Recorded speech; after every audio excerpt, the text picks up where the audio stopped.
Bien-aimés frères et sœurs, vous connaîtrez la vérité et la vérité vous affranchira. Ça, c'est pas moi qui le dis, c'est la Bible qui le dit. Mais moi, je vous dis mieux. Vous connaîtrez la vérité historique, notamment celle de vos ancêtres kémites, et vous aurez une vision globale de ce que c'est que la vraie souveraineté politique. J'ajoute, vous reviendrez à la spiritualité africaine ancestrale et vous comprendrez les enjeux de l'indépendance économique. Et pour terminer, vous accepterez votre identité culturelle kémite et vous obtiendrez deux choses. La première, c'est la paix. La seconde, c'est le développement, à une condition. L'unité de toute l'Afrique noire, l'unité de tous les Noirs du monde entier. Otep à tous, bienvenue sur la chaîne des panafricanistes par essence, par conviction et par excellence. Celle des citoyens kémites par nécessité et obligation de combat.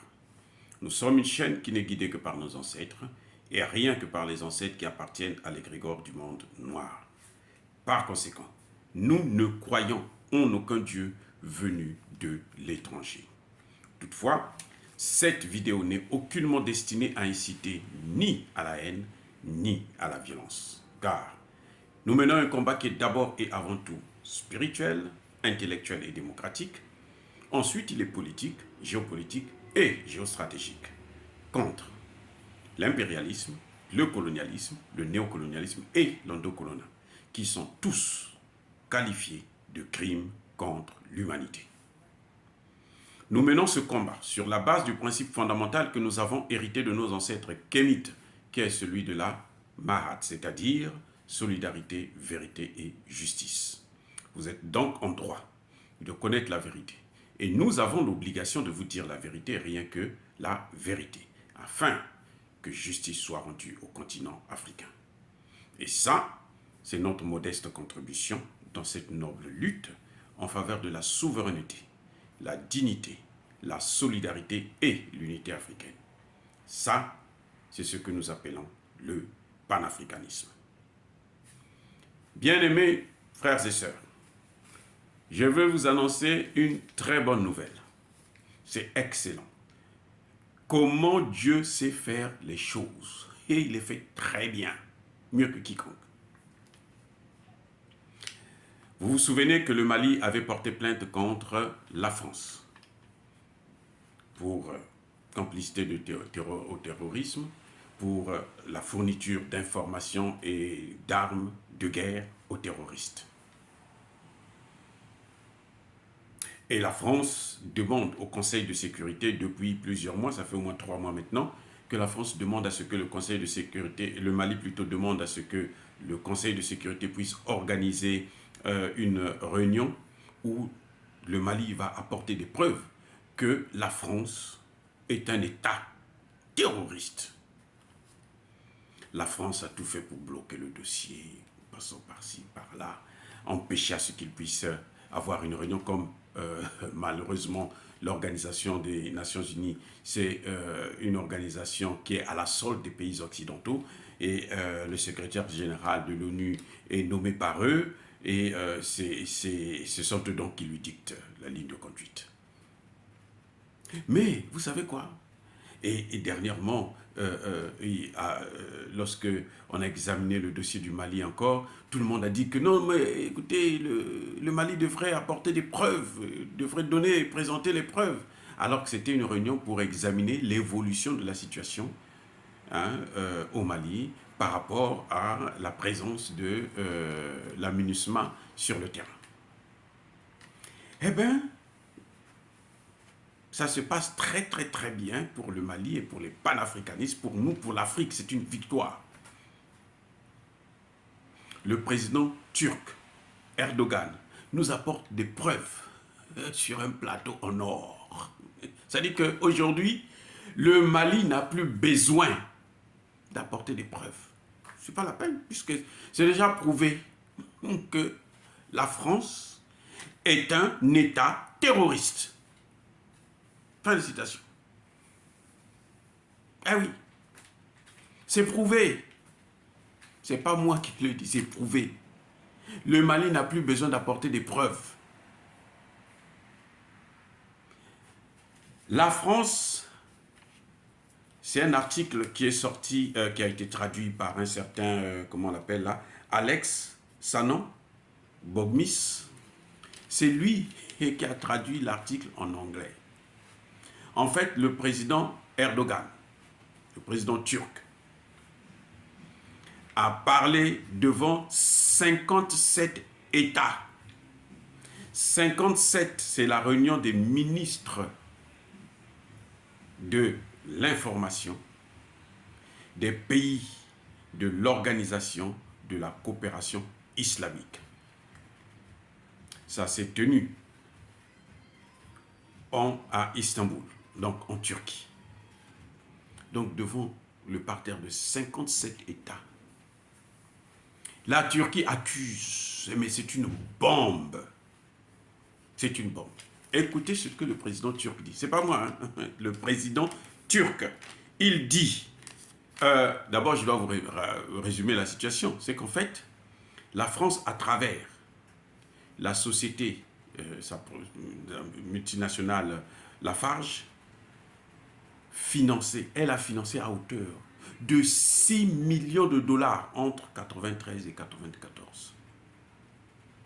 Emmanuel Macron lui-même en personne était au courant. Emmanuel Macron lui-même a été informé. Vous vous rendez compte? Mais ça dit que c'est tellement beau quand Dieu fait les choses, quand Dieu veut te dévoiler, te déshabiller, hein, montrer ta nudité au monde, ton imbécilité, ton caractère ridicule. Le président Erdogan dit, le groupe Lafarge est désormais pleinement exposé comme l'une des plus importantes entreprises soutenant le terrorisme. Il ajoute, écoutez bien, à cette même conférence, la 12e conférence des pays de l'Organisation de la coopération islamique.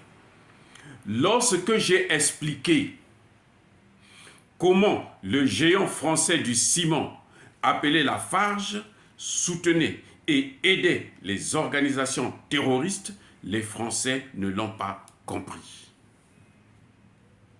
Les Français ne l'ont pas compris. Il ajoute, c'est chaud, oui ça. Et, il ajoute encore quelque chose là. Lafarge est l'une des plus importantes questions de l'agenda de la France.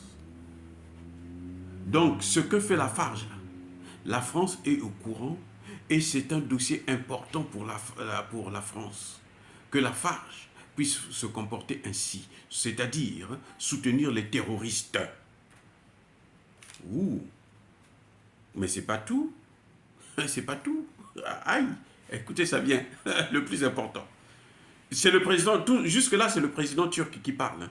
Il ajoute, aujourd'hui, il est démontré, point par point, avec preuve et décision de justice, que ceux qui nous ont calomniés, c'est-à-dire les Français qui ont calomnié la Turquie, ont fait des affaires, avec Daesh, ont fait du commerce et ont transféré des millions d'euros aux terroristes.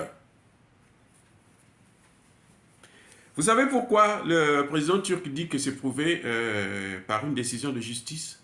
Parce que le groupe Lafarge, le malheur ne vient jamais seul. Le groupe Lafarge a été poursuivi, traduit en justice ici aux États-Unis. Un tribunal américain a condamné ce groupe, a dédommagé, a payé une amende de 778 millions d'euros, de dollars. Et le groupe Lafarge a plaidé coupable, donc a reconnu les faits qu'elle a financer le terrorisme. Qu'est-ce que le Mali va encore prouver? Dites-moi. Mettez-vous à la place du Mali. Qu'est-ce que le Mali doit encore prouver là? Quoi? Il y a quoi que le Mali va encore prouver? On peut même dire qu'on n'a même plus besoin de cette réunion du Conseil de sécurité. Et oui, c'est maintenant seulement pour la forme. Ben, c'est prouvé. Donc, et là, ça se passe au nord de la Syrie. Ils ont financé pratiquement tous les groupes. L'État islamique, comment vous appelez ça, Daesh, ils ont financé, la France a financé, à travers son groupe, Lafarge. C'est la même chose qu'ils ont fait au Mali.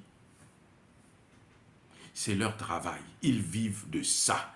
Ils vivent du sang des innocents. Ils vivent en tuant des innocents. Eh oui.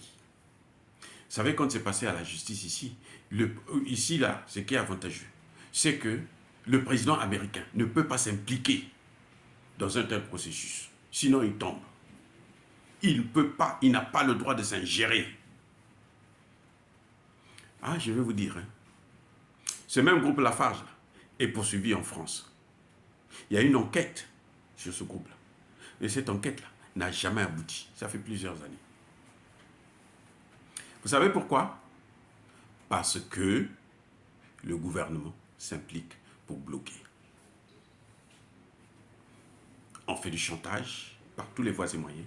On empêche aux magistrats de faire leur travail. C'est pour ça qu'en France, la procédure n'a pas avancé. Mais ici, aux États-Unis, c'est différent. Tout de suite, il a été poursuivi. On l'a appelé, ils se sont présentés devant la justice. Mais vous savez quoi? Elle est perdante, Lafarge. Parce que les bénéfices de Lafarge, là, c'était 600 et quelques millions entre 2013 et 2014. Bon, ils ont donné 6 millions. Mais l'amende qu'ils payent là, c'est 778 millions, presque 800 millions de dollars. Donc ils payent même plus que ce qu'ils ont gagné. Ils vont tout perdre. Il ne faudrait pas être surpris que cette compagnie puisse tomber.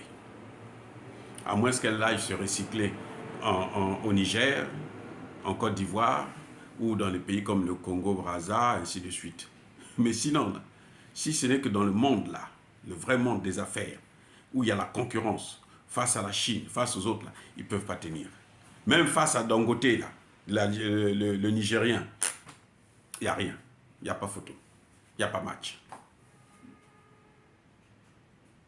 Le Mali n'a plus besoin de prouver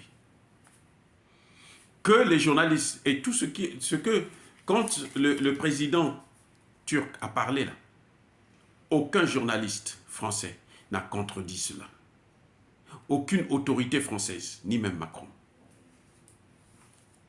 Dans le même article, lorsque le président turc a parlé, il a même dit que j'ai moi-même, personnellement, saisi le président français, Emmanuel Macron, pour lui dire, voici ce que fait ton entreprise. Il a fait semblant de fermer les yeux, il a fait semblant de m'ignorer. Il a ignoré les faits. C'est ça qu'on appelle la négation. Le négationnisme français. C'est ce qu'ils sont en train de faire avec le Mali. Quand le Mali porte plainte, ils disent non, il n'a pas de preuves, non, nous. Quand l'ambassadeur de France arrive au Conseil de sécurité, il est fier de son droit de veto, donc il parle avec condescendance, avec mépris au ministre des Affaires étrangères malien. Mais aujourd'hui, le ministre peut croiser les pieds et puis rigoler. Le président Erdogan a parlé lui-même, en personne, avec Emmanuel Macron. Emmanuel Macron a fait comme si ça n'existait pas. Bon, il faut ignorer ça. C'est quand le dossier est arrivé ici, là. L'article ça date de quand? De vendredi dernier. Il y a 3 jours. C'est quand c'est sorti, là, ici aux États-Unis, là. On les a poursuivis. Vous savez comment on qualifie les faits? crime contre l'humanité. Et oui, ici aux États-Unis, les faits, on qualifie ça de crime contre l'humanité. Ça veut dire quoi? Si Lafarge travaille avec Emmanuel Macron, en complicité avec Emmanuel Macron, vous savez quoi? Le gouvernement français a même décidé de financer, de payer une partie de cette amende. Parce qu'ils savent qu'avec les États-Unis, ils ne peuvent pas faire, sinon les Français vont avoir plus de problèmes. Donc, le gouvernement a décidé là, de financer, de payer, d'aider Lafarge à liquider cette dette, cette amende. Et si Emmanuel Macron est impliqué dans cette affaire, il connaît les faits, ça veut dire quoi? Ça veut dire que c'est un criminel contre l'humanité. Ah, écoutez, il y a mes bébés, hein? Il y a mes bébés. Et Yindi. Et Yindi Mabé. Ça dit que c'est maintenant, c'est compliqué pour lui. Oui, il a le droit de veto, il a tout à l'ONU. Il peut continuer à aller danser en Afrique comme il veut. Mais les intellectuels africains, les intellectuels sérieux, que ce soit au Mali, que ce soit au Tchad, que ce soit au Niger, que ce soit au Burkina Faso, que ce soit au Cameroun, au Congo, dans toute l'Afrique francophone, savent que Emmanuel Macron, c'est un criminel contre l'humanité. Parce que la compagnie qu'il soutient, il a soutenu des pratiques de cette compagnie. Puisqu'il était informé, il n'a pris aucune disposition. Il a ignoré le président Erdogan. Parce qu'il est complice. Et voilà maintenant. Donc, bien aimés frères et sœurs, le Mali n'a plus besoin, n'a plus rien à prouver. Eh oui. C'est juste pour la forme. Que le Conseil de sécurité organise la réunion ou pas, on s'en fout éperdument, les faits sont là. Lafarge, c'est l'une des plus grandes entreprises françaises. Il doit être même le numéro 1 ou le numéro 2 dans le domaine du ciment au monde. Et là, elle est épinglée pour crime contre l'humanité. Parce qu'elle a financé le terrorisme en Syrie. Parce qu'elles passent leur temps, les entreprises françaises passent leur temps à financer la déstabilisation des États en Afrique. On a vu Loïc Le Floch, les gens l'a dit, lorsqu'il y a eu la guerre au Congo-Brazzaville. Elf a donné de l'argent à Sassou Nguesso pour acheter des armes, pour venir tuer des Congolais. C'est connu, ce n'est pas un secret. Moi, je n'invente rien. Je suis tout simplement un chercheur, un docteur en sciences politiques. Il a dit. Et il est encore vivant, hein, le Floch Prigent. Il est encore vivant. Il a dit. Roland Dumas a reconnu les faits. C'est ce qu'ils font, c'est leur pratique. Donc, ils ne peuvent pas changer au Mali. Le chien n'a jamais changé sa façon de s'asseoir. Il n'a pas deux façons, il n'en a pas mille. Oh, bien-aimés frères et sœurs, dire cela, c'est inciter à la haine ou à la violence. Non. Vous devrez connaître la vérité, car la vérité vous affranchira. Maintenant, on sait. Le Mali a bien fait de porter plainte. Même si ça n'aboutit pas. De toutes les façons, nous avons déjà des preuves. La France est un État terroriste. Et vous devrez le savoir. Que les Africains qui soutiennent la politique française, des pratiques françaises en Afrique, puissent le savoir. C'est un État terroriste. Puisque eux, ils le soutiennent, eux aussi, ils seront des complices. Oh, bien-aimés frères et sœurs, je persiste et je signe. Soyez bénis par le Dieu de Kémit. Mais, que tous ceux qui persécutent l'Afrique, les Africains, en particulier le panafricaniste, tous ceux qui pillent le continent africain et tous ceux qui déstabilisent l'Afrique, soient foudroyés, soit écrasé, soit puni et soit maudit par le Dieu des Kémites et par nos ancêtres angélisés. J'ai dit et j'assume.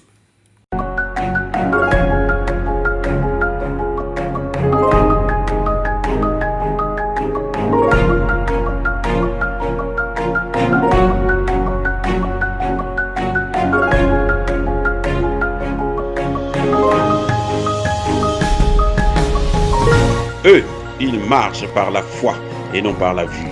Mais moi, je vous conseille vivement de marcher par la connaissance scientifique et historique, notamment celle de nos ancêtres kémites, par les 5 sens et par l'intelligence. Abou Abia.